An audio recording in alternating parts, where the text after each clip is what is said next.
Thank you, Thibaut, for joining me again for another strategy PVT. And the last PVT is about why it's important that we have strategy, why it's important for the team to know. And so I thought we could discuss that more in detail and go into what we are currently doing or what we have tried to make our strategy visible to the team already, or what your ideas or plans are for the future. Thank you for having me again. Yeah, I think that makes sense. I think after last time where we discussed again a little bit more what the objective is of these sessions, what do we want to get out of it, why are we here, and what have we tried in the past to achieve sort of similar results. And I think one of the things that happened was one of the things that we need to discuss before that is the why do we even want people to know about our strategy? Why do we want the team to know? Why does it matter? Mhm. Because you would intuitively say, well, sure, yeah, no, we need to know, as everybody in the business needs to know where we're going as a business, right? But that's it doesn't matter as much to people as you would initially assume, at least as I would initially assume, because for me, it's a big factor in my personal motivation. When you talk about it in neurolinguistic programming, I am a towards personality, which means that I do not care about the agenda. I only care about why we're here. And then you have the away from personality, which cares way more about the agenda as opposed to why we're having a meeting, right? And it's very easy for both to assume that everybody else is like them. Now, obviously, like every psychological model, that makes it very flat and very black and white, and there's lots of nuance in there. But suffice it to say that there is a significant percentage of the population which doesn't need to know why we're doing something. And they are way more concerned about how we're doing it or what we are doing. Maybe that's a good place for us to start off in the conversation. How much strategy should we be sharing with those who care the least? Or what is the smallest level of strategy that we should be sharing, or the smallest amount of strategy that should be known to everyone across the business, whether or not you are drawn to that as a motivator or not? Yeah, the motivation aspect is not enough. It's not the only thing that matters. Because if it was, then actually we don't need to share this with the whole business, right? There's people, and this is what I was going to get at with drivers, um, because people are driven by a number of different things, and purpose or why is one of them.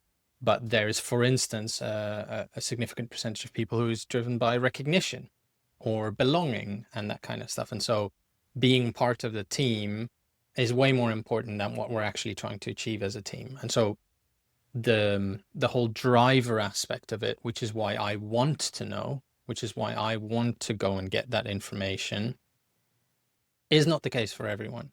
But when you get, and this was the whole premise of, I think, the first discussion we had, when you get to a certain level of responsibility within the business, you need to have a larger perspective of where we're going as a business, what the priorities of the business are, so that you can then make those decisions in that context. So there's a point where everyone will have to absorb this information to a certain extent. And the way we present that information then needs to take into account that there are people who don't intrinsically care about this. And that's not a bad thing. You know, it's not better or worse to be driven by a certain thing or to be motivated by a certain thing. And so I think that's kind of the struggle, because we'll have conversations with someone like you who is intrinsically interested in this kind of stuff and who wants to know how we're functioning as a business and where we're going as a business. And so it's very easy for me to transfer that information to you, because even if I give you an incomplete picture, you will come and get the missing pieces. Whereas if I'm giving it to someone who actually intrinsically doesn't care that much, understands the importance of it, but their natural tendency will be towards something else, then the burden falls way more on me to define, or on leadership of the business to define what information they need, and at which rate that becomes relevant to them, right? And so I think that's probably something that we need to examine, and through the lens of what have we tried, what is already currently in place, and what kind of behavior are we seeing from the team, which is either positive or negative reinforcing signs, let's say. Does it make sense for us to discuss then how should we be sharing our strategy so that those who are not naturally driven to try to understand strategy themselves can get a clear picture, and kind of what amount of our strategy should be shared with everyone in the business? And then we can get into what amount of strategy should be shared with those who are naturally interested and are taking on more responsibility.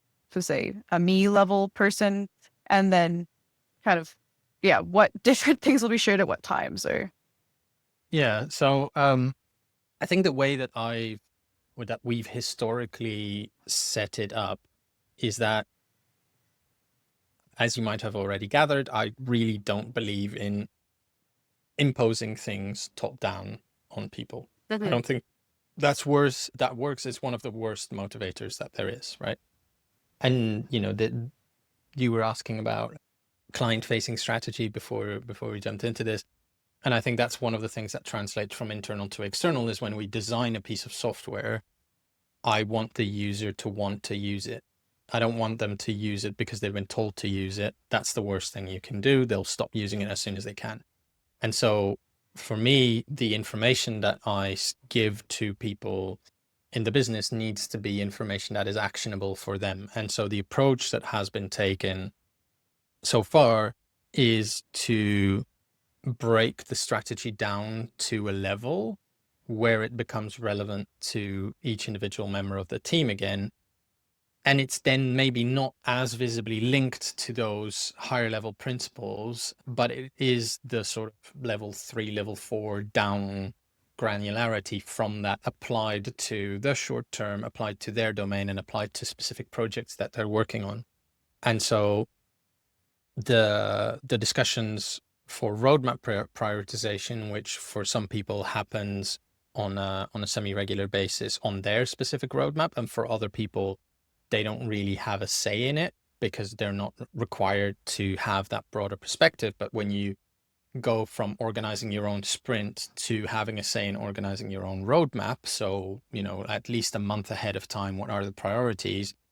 Then we're starting to look at that next level up of abstraction within the business. And I think that's, intuitively, that's sort of how we've tried to integrate it into our day-to-day operations. So that's sort of the natural progression is initially you get assigned tasks. The ownership or freedom of movement you have is to say how long you think those tasks are going to take you, but somebody else determines the priority of those tasks within the sprint and even tells you which sprint you're going to work on what things. Then that normally only happens during onboarding / probation period. So first 6 months or something that someone is in the business. And then after that, we tell you, we want you to work on this story, objective, epic during that sprint. And it's up to you to determine which tasks need to be done in order to achieve that slightly higher level objective. So you get to prioritize within your own sprint kind of how you do things. And then the next level up from that is to start having a conversation about what does your roadmap look like?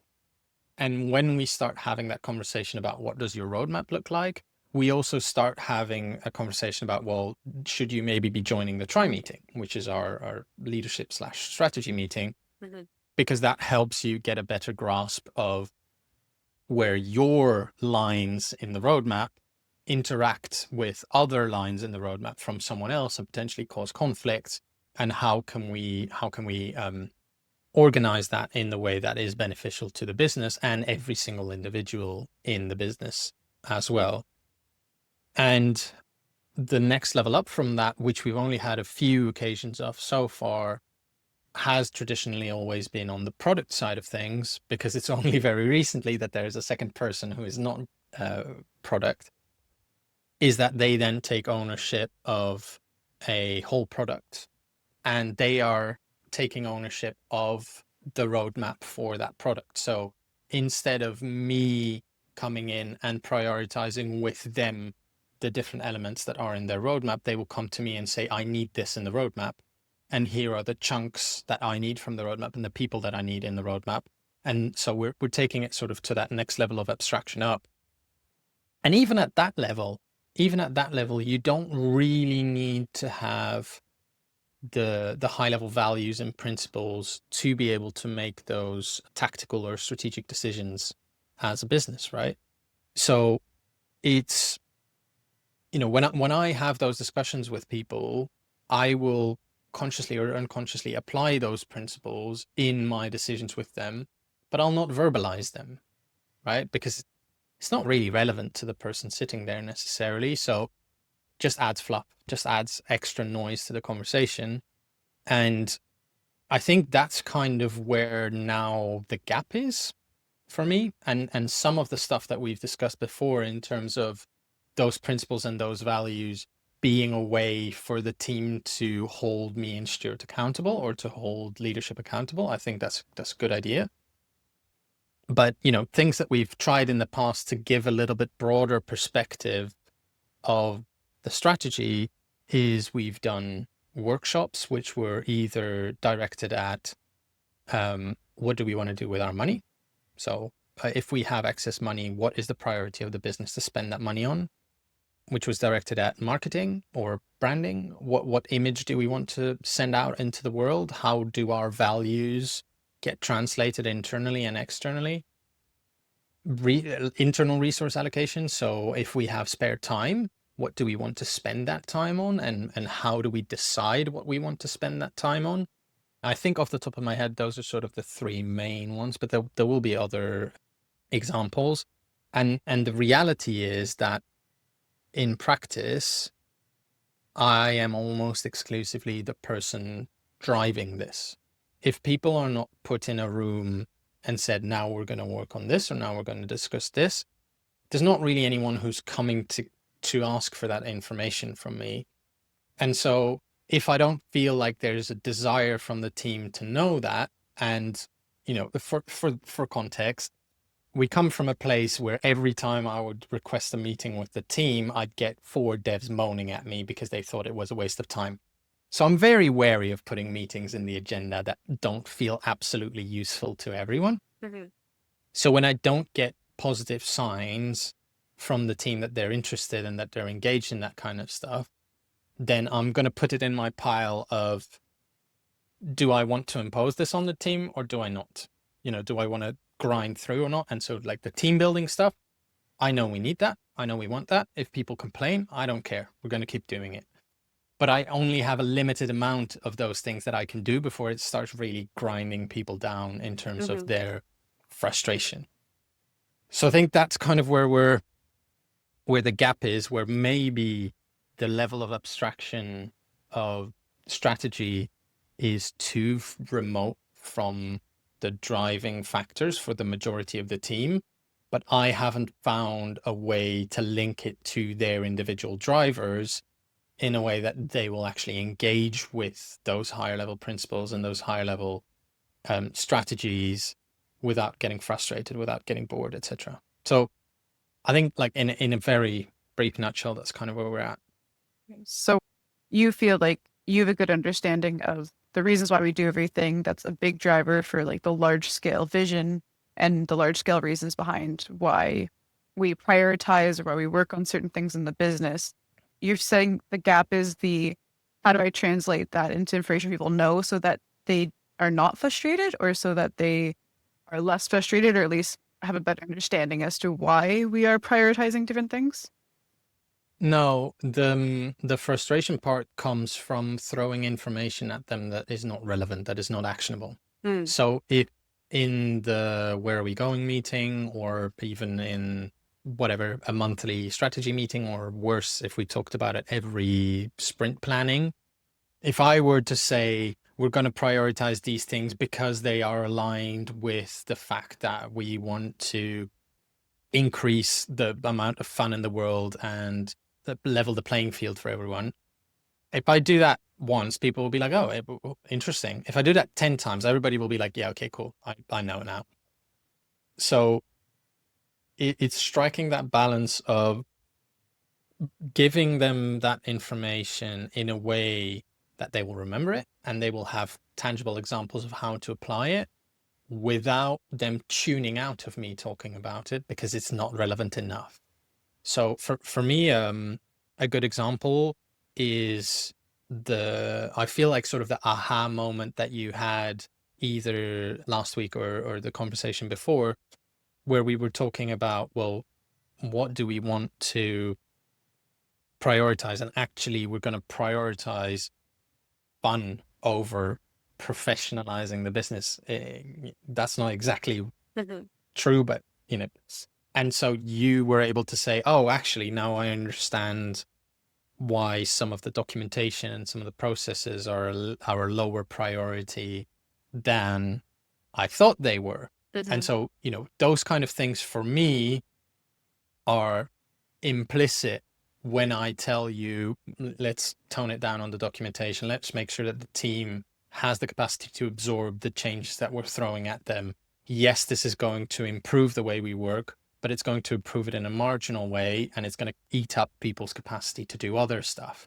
And so that in my head, the reason why I'm telling you those things is because that's aligned with those principles and those values. But if that's not explicit to you, then you wouldn't be able to draw those conclusions yourself in terms of what's the priority, what should I be focusing on, what am I throwing at the team. And so for me, that's like, you know, that's a tangible example of where I should have probably started with the higher level strategy and say, I'd rather you don't focus on that, not because that's my personal preference or whatever, but that's the philosophy and how we want to run this business. Because then it makes it tangible for you, and you'll be able to replicate that kind of reasoning and prioritization by yourself more often later on.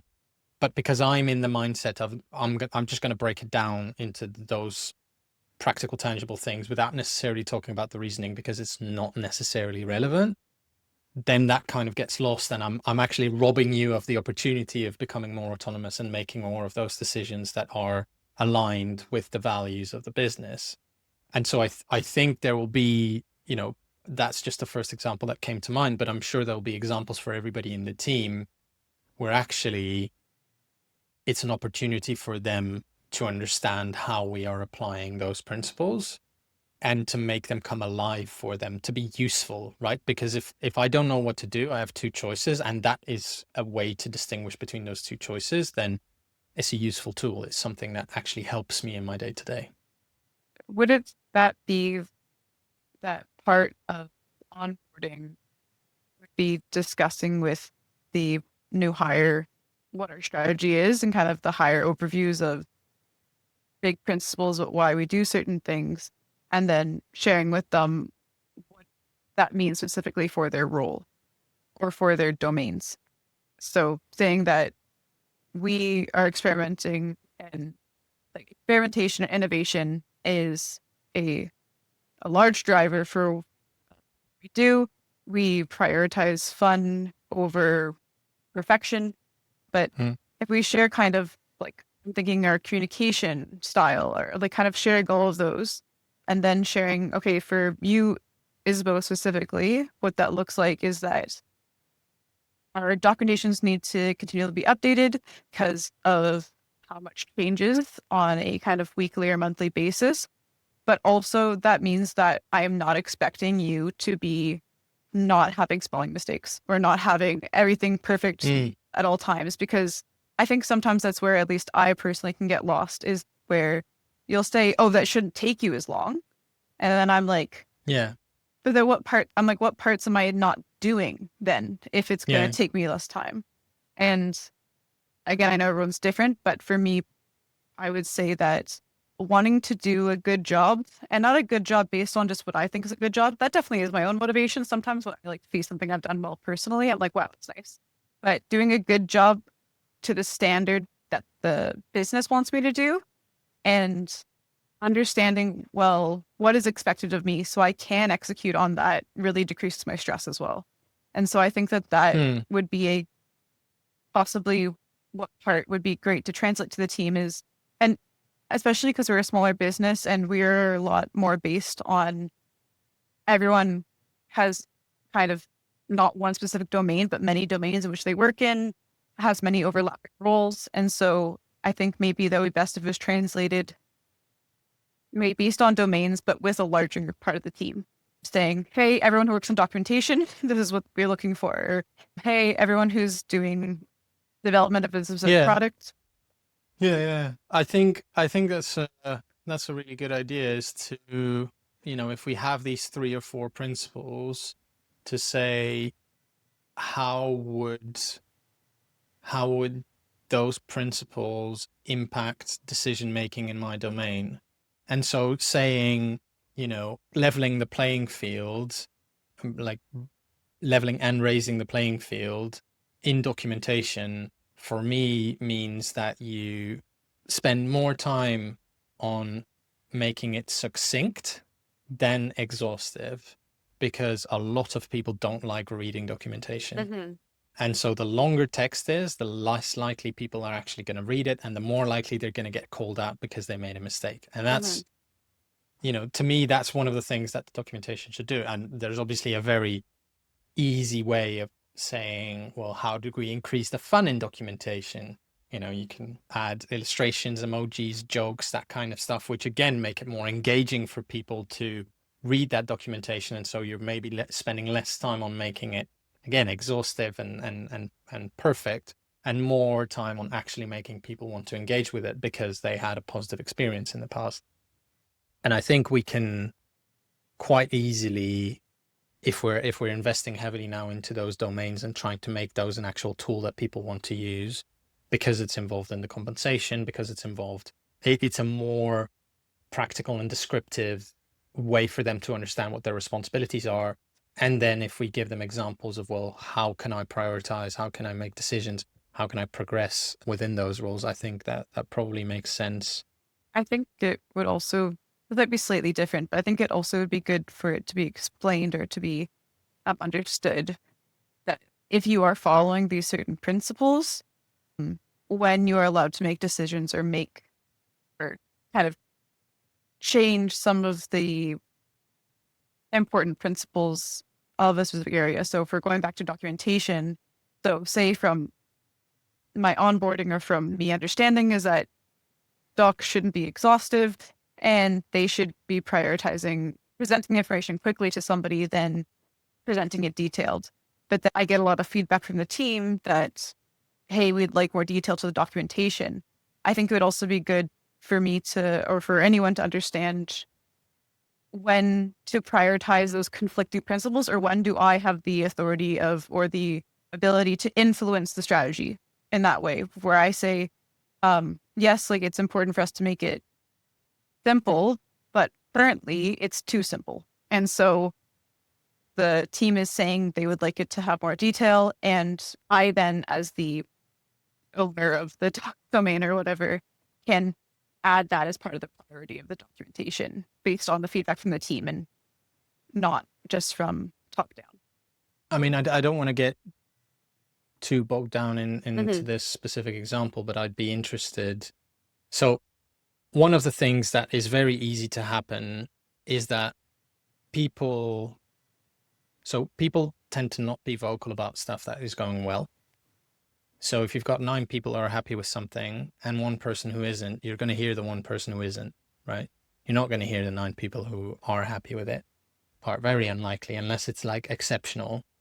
And for this specific case, before changing our principles and saying, no, we do want to make exhaustive documentation, I'd want to make sure that that is actually what people want, because I can give you 3 people of the team who don't like reading. So for them, they're going to be diametrically opposed to having more details, right? So there's caution to be applied when listening to people's feedback, is making sure that you balance out that feedback with what other people are saying, and making sure that it's actually solving a problem. I mean, the the whole way of working of IQM would be, well, if one person says it needs to be more detailed, we make it more detailed, and then other people complain that it's too detailed, and then we make it less detailed. But there are things that we've already gone through a number of those back and forths, and so we have to be a little bit careful with where we spend our energy as a business, because we don't want to waste a lot of energy going back and forth on stuff again. What I'm trying to say is, when does the strategy change from being top down explained, and when does the person who is owning that specific domain have the opportunity to influence the strategy? And so in this example being saying, for documentation, I've been working in it and getting lots of feedback from the team on different things. When do I, or how do I present that in a way that still aligns with our principles? But since our principles are quite vague, the principle of wanting to have a way of working that works best for everybody. And when does that become an important thing for it to be brought up or to be discussed? So for me, that's not influencing strategy, that's just applying it. So that wouldn't change the principles. Like, it doesn't change where we want to go as a business. It's a question of application. So in this case, it's your domain, right? And you have got feedback from the team to say, well, actually, to make it more accessible to us, to make it more useful to us, this is what we want. And then we can have a conversation about it, because it will, and this is where there's kind of a little bit of a loophole in the system, right? Because essentially everybody has autonomy to do whatever they want in their domain, but anything that anyone wants to do is going to take up time on the roadmap. And so ultimately it falls within my domain to say whether we are going to prioritize that as a business or not. But then we will have a conversation where I will challenge you on the evidence that you've got before we then decide to allocate resources to it to make our documentation more detailed. But ultimately, the application of the principles or the strategy within somebody's domain should be up to them. And then, yes, we should hold each other accountable to check, well, are you actually applying the strategy, or are you actually applying those principles? Or are you just doing something and labeling it as doing that thing, which, I think the whole idea is, well, we can all hold each other accountable, and the team can hold leadership accountable and that kind of stuff. So in onboarding, or in this space in which we share the strategy with the team of the larger principles or values that influences our strategy, we then would share how we currently are applying that in that domain. Again, documentation example, making documents as simple as possible, making it clear. And then when that person has more responsibility or then becomes an owner of that domain, they can see that the principles are accessibility, fun, experimentation, innovation. They can see that I'm just thinking of ones that we've talked about before, of like making the wrong thing hard, like nonviolent communication. That our North Star is not always more money, and making the company a space where everyone is enjoying working there.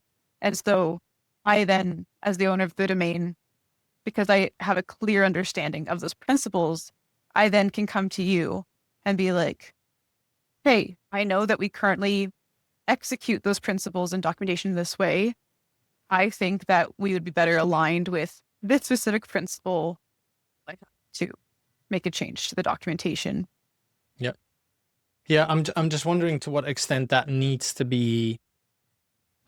go through a checking with me whether that would be okay. I mean, I think, in many cases, what will happen is that in a grow conversation, we'll say, well, we want you to try taking more ownership, taking more initiative, that kind of stuff. And for the first few instances, we want you to share that with this specific person, which for your domains is almost exclusively going to be me, but for other people in the business might be Stuart or might be someone else. And if after a certain period of time, the feedback tends to be generally positive, then we're going to reduce the requirements of that check-in similarly to what we did with the accounting, right? Initially, I reviewed everything in detail. Then after that, I just had a cursory check, and now we've got something in the process in place just so that there's two pairs of eyeballs on it. But it's not really me checking that you're doing your job right. It's just making sure that there's two people catching potential errors. And so for me, it would be similar in that process where we're saying, okay, well, let's see how you apply these principles in your domain. And as we see that you understand those principles and you apply sound validation logic, because that's for me those two skills that are still relevant, is understanding needs and expressing needs, right? As long as we see those progress and we see good decision making when it comes to those strategic principles, then we'll take a step back, and ultimately that's what allows you to take a bigger responsibility in the business, because you're showing autonomy and decision capability in there. Because that's to me, one of the biggest skills or tools that are required to be able to do that is you need to be able to gather evidence of what you're doing is actually achieving the goal that you're trying to achieve. And if you are able to do that autonomously in a reliable way, then there's actually pretty much nothing you can't do independently, because you're going to be able to catch yourself if you make a mistake. That's the whole idea of that. But that's in a slightly different topic. So maybe we should go back. How do we make the strategy come alive for the team? Because we do have quite a few principles that we do make quite explicit. So like, as you just talked about, the kind of expressing and communicating needs, that has been made more explicit.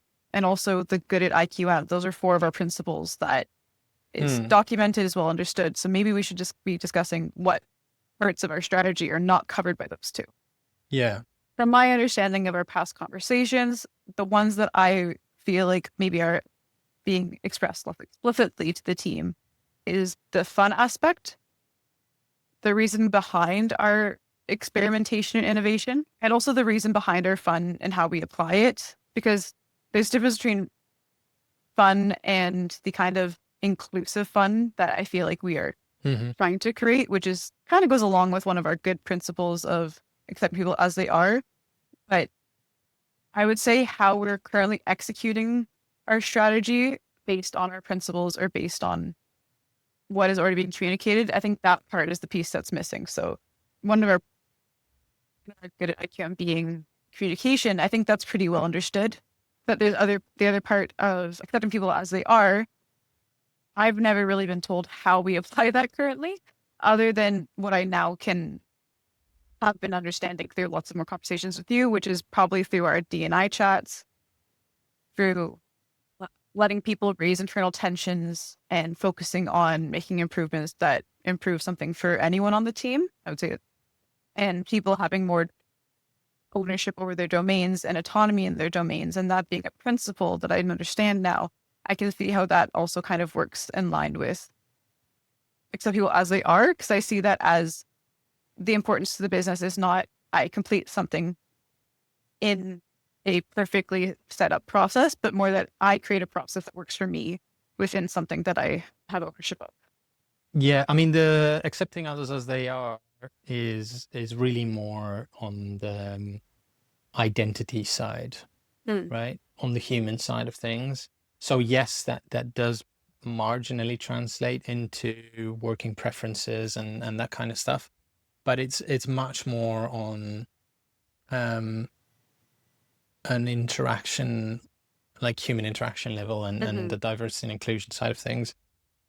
I would agree. I would say that the fun aspect, at least its strategic ambition, is not explicit.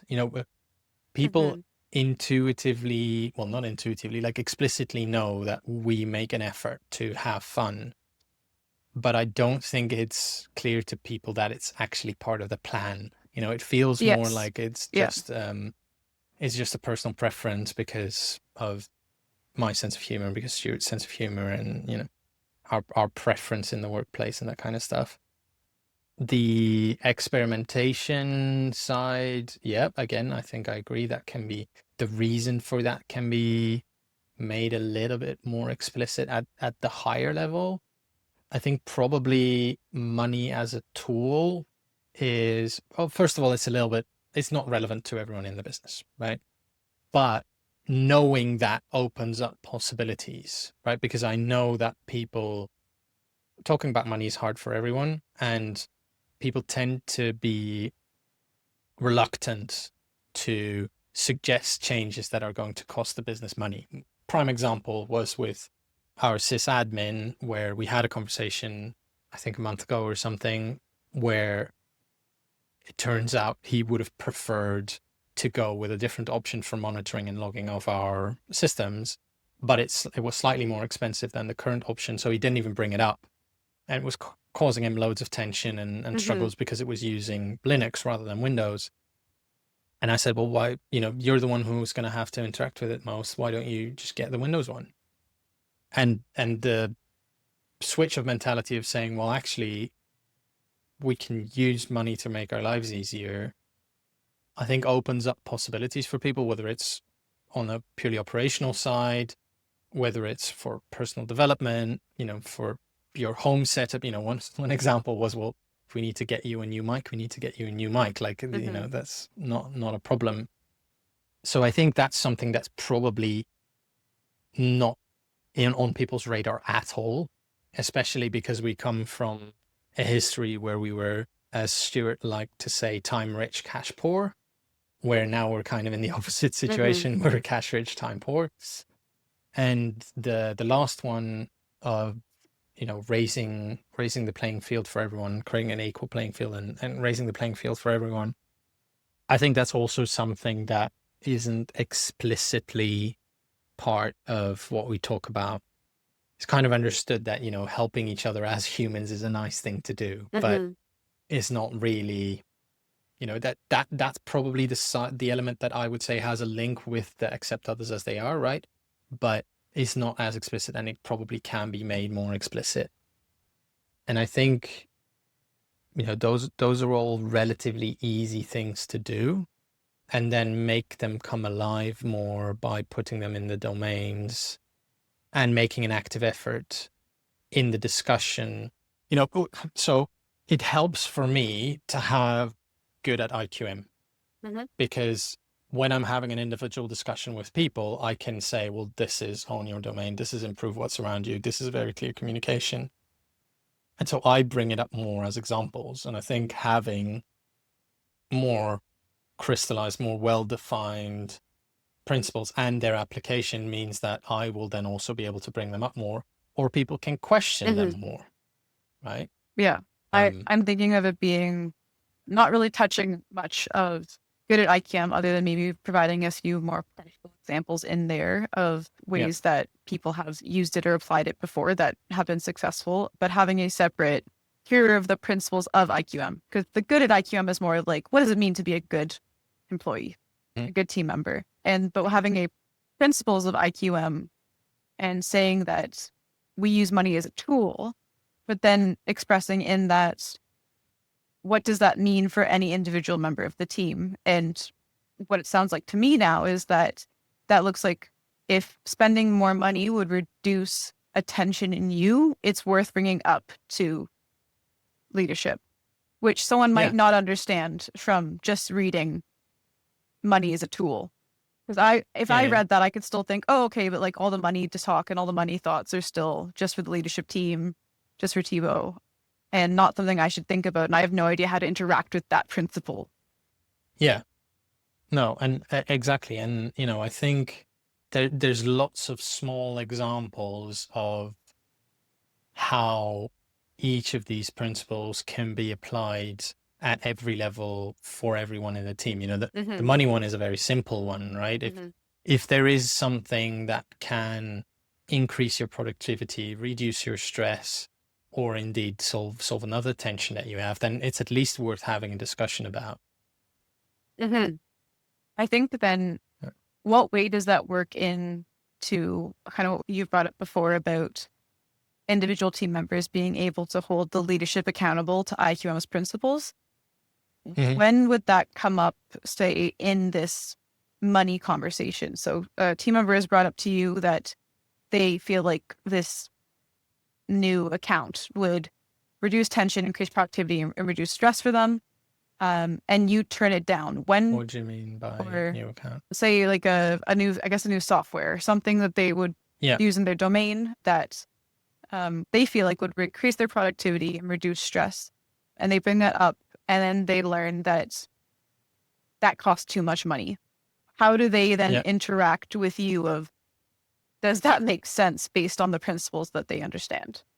I guess that it would very much depend on why that proposal is not accepted. Because if the reason is that costs too much money, it would always be that costs too much money for the perceived benefit, right? So if you're saying, well, that's going to make my life easier every time I do a task that happens once every 6 months, and I'm the only one in the business that's affected by this, and it's going to cost us 10 grand a year, it's going to be a very quick no, Yeah. right? But if it's something that multiple people in the business benefit from multiple times a week, then we need to have a more serious discussion about it. I mean, we probably wouldn't spend 10 grand on any software at the moment, because you were cash rich, time poor, but not that cash rich, you know? Because then the discussion becomes, well, would you rather that the business spends 10 grand on this, or would you rather that those 10 grand go back into wages, right? And that kind of a discussion very quickly is very simple. So that's the level, employees specifically thinking about compensation is the level you want them to be thinking in. Because I think that's where, when they're bringing up proposals about money, I think that's where understanding what are the limits of their ability to affect, because I think right now most employees wouldn't think anything they're suggesting or wanting would possibly be taking away from compensation or influence it, or that they should be thinking about that. I mean, anybody who has had a conversation with me about expenses in the business, like they come up with a suggested expense of a certain level that will have been part of the conversation. So anything that's like a small, what I would consider a small expense. So let's say under £1,000, right? That's not something that I would consider having a significant impact on other expenses in the business. So I would kind of treat it in isolation. Anything that goes above £1,000, roughly, right? It's more of a gut feel, and it will depend on which day and how I woke up that morning. But anything that goes above that will then be considered in the zero-sum game, which is our finances, because there's only a finite amount of money. So if you take it away from, if you take it for something, it will go away from something else. And sometimes that is going to be a top-down leadership decision of, no, we need that money to be able to grow or sustain ourselves as a business. So let's say we want to hire someone else, or we need to be able to spend that money on other business expenses, which don't immediately have an impact on every person in the team.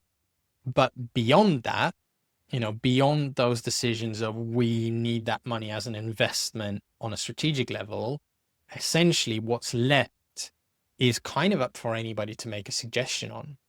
And by default, if we are on track to grow as we want, any excess will flow back into people's wages. If we forecast as a business that that's a sustained increase in revenue, right? But so anybody who, so to your question, how would somebody challenge me or hold me accountable to that? Anybody who questions, well, why is this okay and why is that not okay? We would have a discussion like that where, I'm more than happy, and I think it's already shared, but I'm more than happy for everybody in the business to have access to our finance sheet and to see how much money we're making and where the money is going, so that they see, well, yes, we have a lot of money in the bank at the moment, so having a single cash expense, that's not a problem.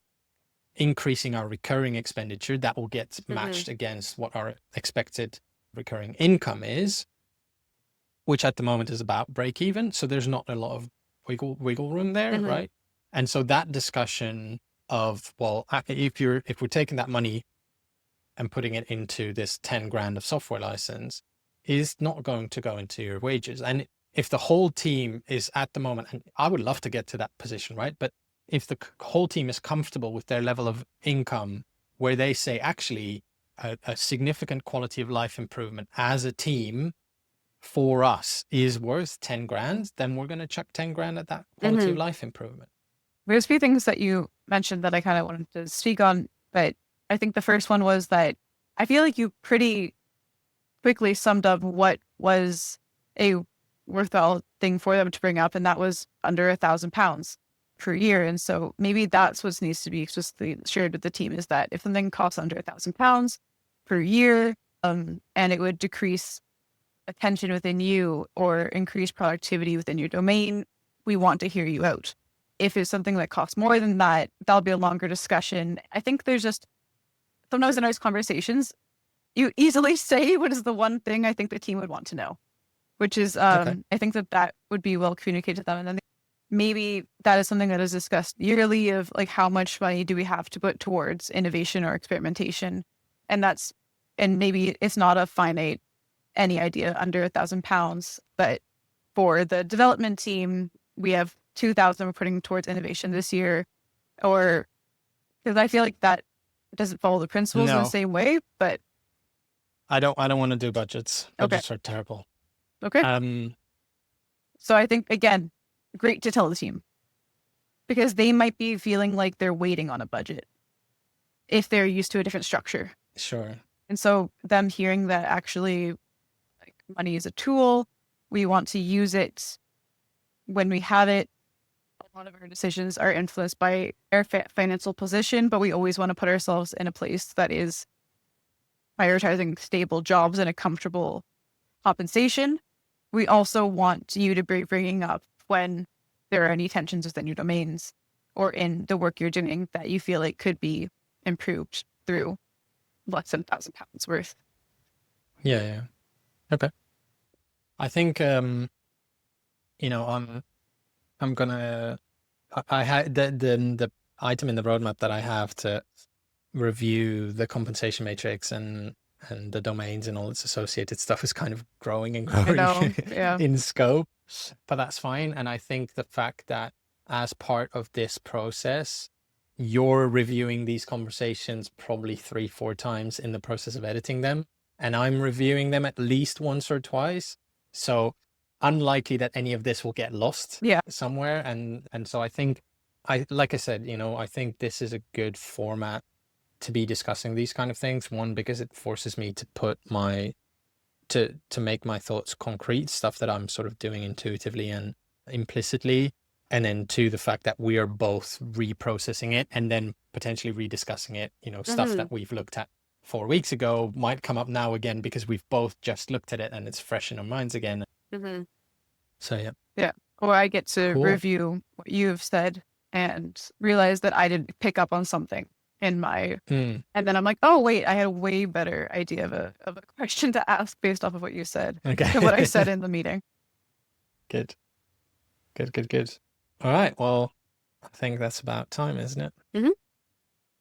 This was helpful to understand how we can start filling in some of those gaps for ourselves, but also understanding how we can communicate well with the team currently as it is, but also hopefully as it continues to grow. And also how can these principles be applied to any business. But thank you for taking the time and speaking to me on this. And I will talk to you again soon. Yeah, thanks.